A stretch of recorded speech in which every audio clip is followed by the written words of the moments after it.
Mr. Speaker, if I may turn briefly to the question of the sovereignty and territorial integrity of Guyana, which is the usual fare of such presentations in this House. Of course, everyone is painfully aware that we continue to face challenges along our borders, both to the east and west. And in 2018, following heightened diplomatic efforts, we were able to secure a decision which predecessors on both sides of the House, I believe, have sought to achieve over the years. That decision has been to refer to the ICJ the contention by Venezuela that the 1899 arbitral award is invalid. On January the 30th of this year, the UN Secretary General Antonio Guterres informed the presidents of the Cooperative Republic of Guyana and the Bolivarian Republic of Venezuela that he had, and I quote, chosen the International Court of Justice as the means that is now to be used for its solution. This position was arrived at after exhausting all of the options under the 1966 Geneva Agreement for a peaceful resolution of the controversy.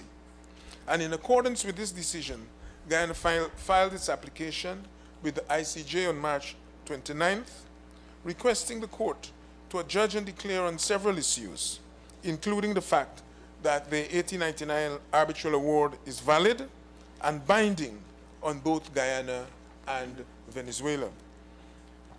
On November 19th, in accordance with an order of the court submitted in its memorial on the Guyana submitted its memorial on the jurisdiction of the court. And the court has established April 18th, 2019 for the submission of the counter memorial by Venezuela. And we have no doubt that the court has jurisdiction to resolve the controversy that has plagued our relations with Venezuela and undermined our ability to develop our sovereign territory and the natural resources within our frontiers. We are confident that the rule of law will prevail in this arena. In relation to Venezuela, of course, Venezuela remains our neighbor, and so we still have to work closely with them on matters of mutual interest where possible within the framework of several regional international arrangements and institutions in which we share common membership. So notwithstanding the ICJ process, Guyana remains open to pursuing meaningful functional cooperation whenever the opportunity arises. And we have sought to do just this in relation to challenges we face in relation to health, for example, as you know, the problems of measles, malaria, and other infectious diseases and threatened pandemics. Mr. Speaker, this Honorable House would also be aware that Venezuela, at the highest political level, meaning in its own National Assembly, has not accepted the direction of the SG of this matter to the court. So I leave that there. Venezuela, in the meantime, continues to experience a quite significant outflow of Venezuelans to its immediate as well as its distant neighbors. And in recent years, Guyana has, or in recent months even, Guyana has itself been the source, being the destination of many thousands of migrants. Of course, I think we ought to acknowledge and not forget that Guyana itself, over the last 3 or 4 decades, has been the origin of many migrants to distant and near shores. And in fashioning our own policies and reactions to the movements of persons, we have to bear that in mind.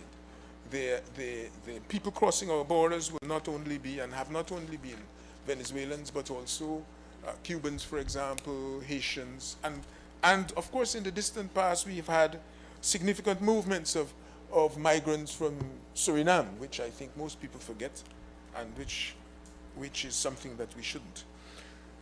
So we've sought to address these regular as well as irregular flows across our territories by putting in place mechanisms that avoid the undesirable